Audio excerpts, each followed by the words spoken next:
Mr. Fitz here with Statifying Football. This is week 12. These are the primetime games. The games that start at 7 o'clock or later. It's what I'm counting as prime time. Check out my other noon videos and my 3:30 videos. Jump right in here. Tennessee and Auburn. Tennessee lost a few weeks ago to Arkansas 24-13. Three quarterbacks combined to go 11-21 for 107 and two interceptions. Eric Gray was about all they had. He ran for 123 and a touchdown. Auburn a few weeks ago, neither of these teams have played in a few weeks because of the virus, but Auburn's last game was a 48-11 dismantling of LSU. Bo Nix, 300 yards passing, 3 touchdowns, plus 81 rushing and a touchdown. Anthony Schwartz, 4 catches, 123 and a touchdown. They had 506 yards of offense. Defensively, they had 4 sacks, 3 turnovers, and a fumble return touchdown. I don't expect this to be close. Tennessee sucks. Auburn, I think they're a little overrated, but they should be able to make quick work of Tennessee. Pretty big game in the Mountain West. Surprisingly, San Jose State is undefeated. I think they're 4-0. Fresno State, Fresno State is 3-1, so big game there. San Jose State beat UNLV last weekend 34-17. Nick Starkel, 274 passing, 2 touchdowns and a pick, and had 457 total yards. Defensively, they had 7 sacks, 3 by Cade Hall. Fresno beat Utah State 35-16. Jake Haener, 422 passing, 4 touchdowns and a pick. Ronnie Rivers, 132 rushing and a touchdown. Jalen Cropper, 10 catches, 202 yards and 3 touchdowns. They had 541 yards. Defensively, had 6 sacks and 2 turnovers. This could be a really high-scoring game. This is kind of a coin flip game. It has San Jose State favored by 2.5, and it's in Fresno. So this really could go either way. I'm actually going to go Fresno here just because they have Running Rivers is a really good running back. Maybe they can get some stuff on the ground, keep their defense, keep the ball on, keep their defense fresh to try to slow down a pretty high-powered San Jose State team. So I'll go Fresno here, but this really could go down. This could be like a 41-38 game with a game-winning field goal or miss or something at the end of that game.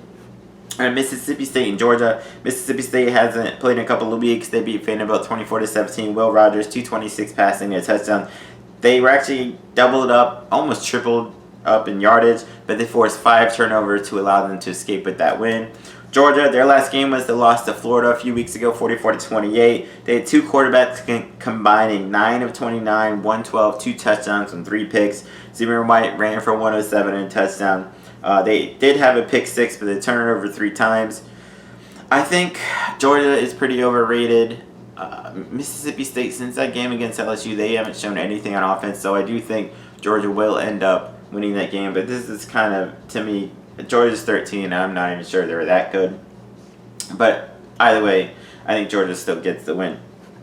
All right, big game in the Big 12. Oklahoma State and Oklahoma. This is Bedlam. This is a huge game. Could be pretty high scoring. Oklahoma State, their last win was 20-18 over Kansas State. Spencer Sanders only passed for 108. Ellie Brown, though, ran for 110. They got Chuba Hubbard still back there. They were actually outgained by Kansas State, but they forced 2 turnovers and had a fumble return touchdown. Oklahoma beat Kansas 62-9 a few weeks ago. Spencer Rattler, 212 passing, a touchdown, a pick, plus 1 rushing. Ramon Stevenson ran for 104 and 2 touchdowns. They put up 540 yards. They had 9 sacks in that game. Nico Benito had 3 on his own. I'm going to go with Oklahoma here. Oklahoma State, they look like a solid team. They have Chuba Hubbard, one of the best running backs in the country. They have Tylan Wallace, who I think is maybe the best receiver in the country. But they've been really inconsistent on offense. They have the players there, but they just haven't really gotten it done like they have in the past. Whereas Oklahoma is still Oklahoma. They're still scoring a bunch in bunches as well. I think Oklahoma wins this. I wouldn't be surprised if Oklahoma kind of beats them pretty heavily, pretty big. But then again, I also wouldn't be surprised if it's just another freaking awesome shootout that goes to the end. By the way, I think Oklahoma is the one to outlast them here. All right, this is a pretty big game. Not a lot of people are looking at Liberty. They're undefeated. They're ranked 21. They're playing NC State, who's a pretty good ACC team. NC State is 5-3. And Liberty, they played 2 ACC teams and beat them, including beating a good Virginia Tech team a couple of weeks ago.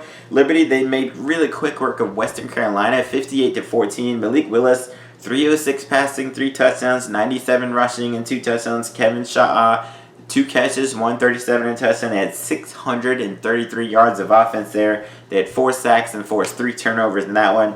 NC State, they beat Florida State 38-22. Bailey Hockman, 265, 3 touchdowns and a pick, plus 1 rushing. Thayer Thomas, 11 catches, 135, and 2 touchdowns there. I think this will be high scoring. I think it's going to come down to the wire, just like Liberty beating Virginia Tech 38-35 a couple of weeks ago. I'm gonna go on that Liberty train right now. I think they get it done and get moved to 9-0 and stay unbeaten. All right, Missouri and South Carolina. This is interesting. Missouri hasn't played in a few weeks since that loss to Florida.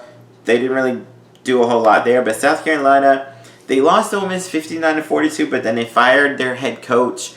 Colin Hill was okay passing 230 and a touchdown plus the pick. But Kevin Harris went off, ran for 243 yards, 5 touchdown runs in that game. Shi Smith, 10 catches, 117 and a touchdown. They were actually outgained by Ole Miss in the loss, 548-708. I was gonna looking at that. I was gonna go with Missouri, but I think I'm leaning South Carolina. Yes, they fired their head coach, but they may be able to just get it done on the ground with Kevin Harris. Missouri does have a pretty good running back in their Roundtree, but I don't know. I think South Carolina may have something here. Missouri's favor, but I'll go South Carolina. All right, Michigan and Rutgers. Michigan, they sucked against Wisconsin, lost 49-11. Joe Milton, 9 of 19, 98 yards and 2 picks. They only had 219 yards of offense. This may be, Jim Harbaugh's riding on them off. They lose to Rutgers, they may be done. Rutgers, they lost a close game to Illinois, 23-20. Noah Vedral, 256 passing, 2 touchdowns, but he threw 3 interceptions in that loss. Isaiah Pacheco ran for 133. Bo Melton, 5 catches, 150, and 2 touchdowns there. It's maybe closer than it should be because Michigan sucks worse than we thought they did. That being said, I think Michigan does bounce back and gets a win over Rutgers. All right, then you got Arizona and Washington. Arizona, they lost a really awesome game, but it was close. It was a loss. They lost a shootout to USC 34-30. Grant Gunnell, 286 passing, 3 touchdowns and a pick. Gary Brightwell ran for 112. Tavian Cunningham, 5 catches for 110 and a touchdown. Washington beat Oregon State 27-21. Dylan Morris, he was fine. 141 passing, 21 rushing yards and a touchdown. They were able to get it done on the ground, running for 267. This will be a pretty close game. Washington normally has a good defense. Arizona normally has a pretty good offense with Kevin Sumlin. You wouldn't expect anything less. You know what? This one I'm going to actually give to Arizona. I think they showed something against USC. Washington, they rode a grind out this one against Oregon State with their defense, but offensively they may still have to work on some stuff. Yeah, they were able to run it for a lot, but if it's in their quarterback's hands, I'm not sure if he can do it. So I'll give a slight edge to Arizona. USC is taking on Utah. USC, they had that nice close last-second win against Arizona, 34-30. Keaton Silva's 325 passing and a touchdown. Amon-Ra St. Brown, 7 catches, 113. They had 498 yards of offense. Utah, they haven't played yet this year. They only have 2 starters on defense returning. I haven't seen them play yet, and I've seen USC, and I still like USC's offense, and USC seems to be a pretty good Pac-12 team, so I'll give that edge to USC. All right, Washington State and Stanford. Washington State lost a game 43-29 to Oregon. They were winning 17-7 or something at one point in that game. Jordan Delora, Delora, 321 passing, 3 touchdowns. Bernard Bell, 10 catches, 158 and a touchdown. They forced 3 turnovers, but gave up 581 yards. They had about, 450 or so yards of offense there.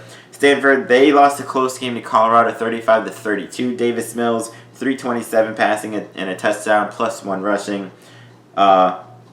This may be pretty high scoring, going back and forth, but I'll give Stanford, their first 2 games are kind of hot and cold. Washington State seems like they should be able to put up some points no matter who they play, so I'll go Washington State there. And then the final game of the night, big game in the Mountain West, Boise State and Hawaii. Boise State, they beat Colorado State 52-21. Hank Bachmeier came back to pass for 202 and a touchdown. C.T. Thomas, 6 catches, 103. They were actually outgained by a bit against Colorado State, but their special teams, man, they had 2 blocked punts that they returned both for touchdowns, and they blocked a field goal that they returned for a touchdown. That's 21 direct points from their special teams. That will win you games almost all the time. Hawaii, they got destroyed by San Diego State 34-10. Chevin Cordero, 209 passing, a touchdown and a pick. Calvin Turner, 4 catches, 116 and a touchdown. They turned it over 3 times. They did force 3 turnovers, so if they want to beat Boise State, they need to get their offense going. They need to force some turnovers. I'm not so sure they're going to do that. I think Boise State wins this one and possibly wins this one pretty big. So those are my picks and previews for this weekend. Check out all my videos. Give me likes, leave comments, do whatever. Peace.